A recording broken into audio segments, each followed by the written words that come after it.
नमस्कार। चंद्रकांत भी bird America से।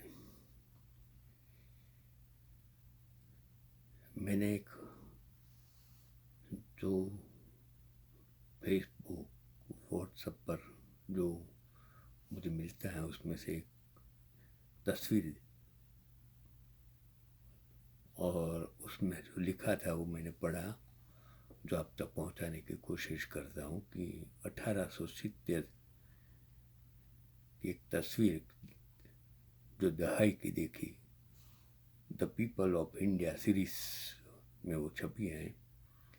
जिस इसमें जिस बिरादरी को दिखाया जा रहा वो जो साध्य हैं, आमतौर अब हम इन्हें पासवान के नाम से जानते हैं।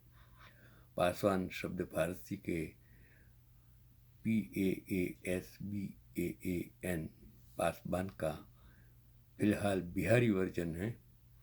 पासबान का मतलब है गार्ड, वॉचमैन, गाइड, कीपर आदि हो सकता है, यानी पहरा देने वाला इंसान, दरबान, चौकीदार, निरीक्षक, द्वारपाल, डोडीबान आदि आप कह सकते हैं।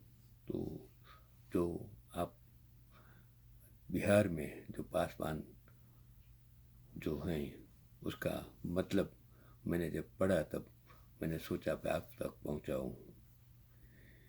किस साल अभी एक अच्छी बात मैंने पढ़ी कि साल 1945 में चित्रगुप्त जी बॉम्बे आए थे। चित्रगुप्त मतलब मैं संगीतकार की बात करता हूँ। उनके एक दोस्त ने उन्हें संगीतकार SN त्रिपाठी जी से मिलाया और त्रिपाठी ने चित्रगुप्त की अपना असिस्टेंट बना लिया। फिर सन 1946 में बतौर स्वतंत्र संगीतकार चित्रगुप्त जी ने अपनी पहली फिल्म साइन की, जिसका नाम था फाइटिंग हीरो। दुनिया में कितने लोग आते हैं, शुरुआत में कुछ किसी के वहाँ जॉब करते हैं, फिर अपना हुनर अपने आप चालू कर देते हैं। इसी प्रकार चित्रगुप्त ने जो अपनी पहली फिल्म फाइटिंग हीरो शुरू की, जिसके बाद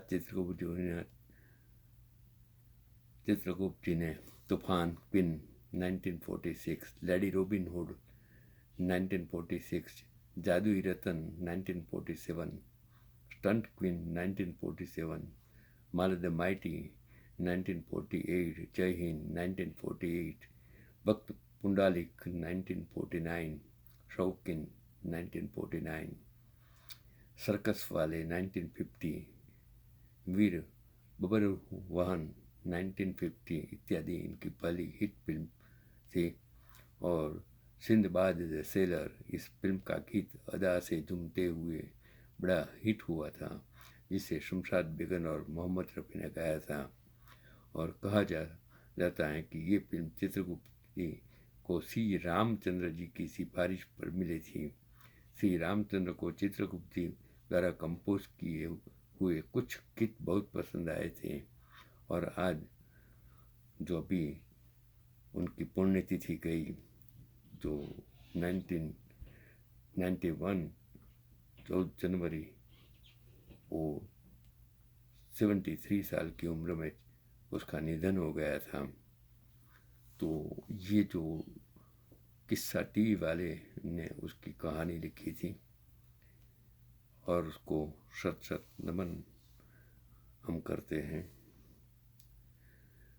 एक और आगे की बात मैं कहता हूँ कि कल 90 वर्षीय शादीलाल जी वॉयलेट लाइन मेट्रो में अकेले सफ़र करते मिले। एक कहानी है जो कभी कभी आप समझ नहीं पाते कि ऐसी कहानी कैसे रोज बरोज के जीवन में होती हैं, हमें पता नहीं है, लेकिन इनसे हमें बहुत कुछ सीखना मिलता है। कि शादीलाल जी अकेले सफ़र करते थे मेट्रो में। सीनियर सिटीजन की सीट पर उनके बगल में बैठने के बाद जो इंसान ने आर्टिकल लिखा था, उसने लिखा कि बाद मुझे लगा कि वो कुछ बेचैन हैं। बार बार वे उनसे पूछते कौन सा स्टेशन है। जब उन्होंने पूछा कि आपको जाना कहाँ है, तो वो माथे सर पर हाथ रखकर बोले, वही तो मैं भूल गया हूँ।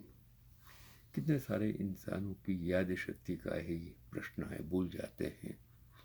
क्या खाया वो भी पता नहीं, कहाँ से आए वो भी पता नहीं, कभी कभी अपना नाम भी भूल जाते हैं। तो फिर आप जाएंगे कहाँ?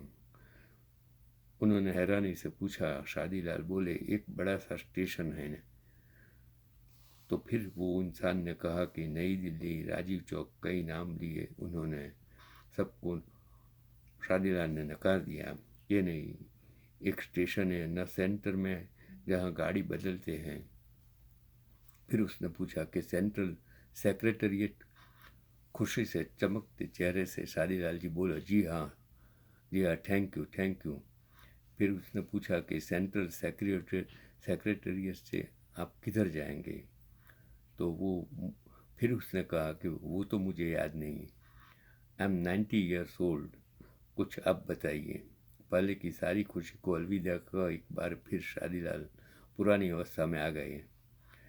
फिर उस इंसान ने धैर्य से पूछा कि आप पहले गए हैं, कितनी देर लगती है? शादीलाल बोले, बस तुरंत आ जाता है। तो फिर उसने बोला कि पटेल चौक। शादीलाल जी का चेहरा 1000 वाट के बल्ब की तरह चमका। बिल्कुल बिल्कुल, अब याद आ गया, पटेल चौक ही जाना है मुझे। मैंने एक स्लिप पर पटेल चौक लिखकर उनको दिया और कहा, सेंट्रल सेक्रेटरिएट आने वाला है, मेट्रो से बाहर निकलकर किसी को स्लिप बताइएगा, वो सही मेट्रो में आपको बिठा देगा। और शादीलाल जी ने दुआओं की बरसात करते हुए जब उसका हाथ पकड़कर दबाया तो पता नहीं क्या हुआ, मैं उनके साथ येलो लाइन मेट्रो तक न केवल चला आया बल्कि उसमें सवार हो उनके पटेल चौक तक छोड़ने भी चला गया। संभाल कर उतरिए, यही पटेल चौक है, उन्होंने मेट्रो के दरवाजे पर रुकते हुए कहा। शादीलाल जी उतरे, पर आगे बढ़ने की बजाय वापस मुड़कर मेट्रो का दरवाज़ा बंद होने और ट्रेन चलने तक मेरी ओर देखते हुए हाथ हिलाते रहे, मानो वही मुझे ट्रेन में बिठाने आए हो।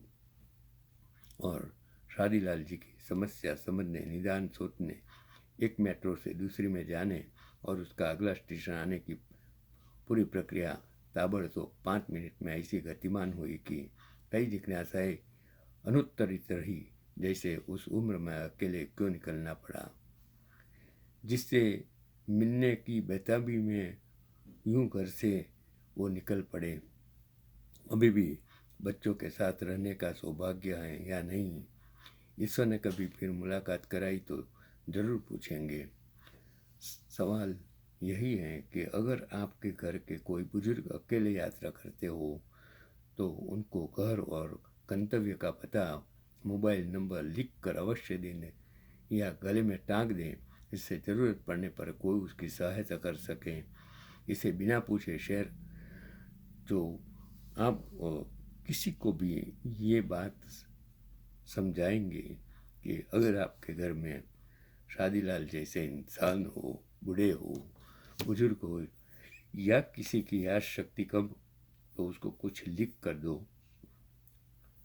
और ज़्यादातर उसके गले में टिंगा कर अगर आप रखेंगे तो कोई भी उसको मदद कर सकता है।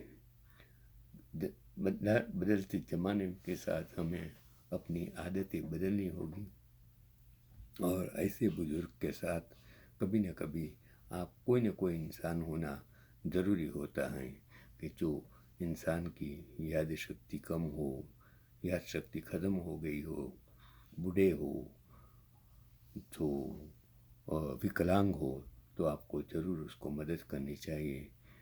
मेरा आज का एपिसोड इन ऐसे बुजुर्गों के लिए है जिसको आपकी ज़रूरत है, मदद की ज़रूरत है, ऐसा मेरा मानना है। चंद्रकांत भी बट अमेरिका से।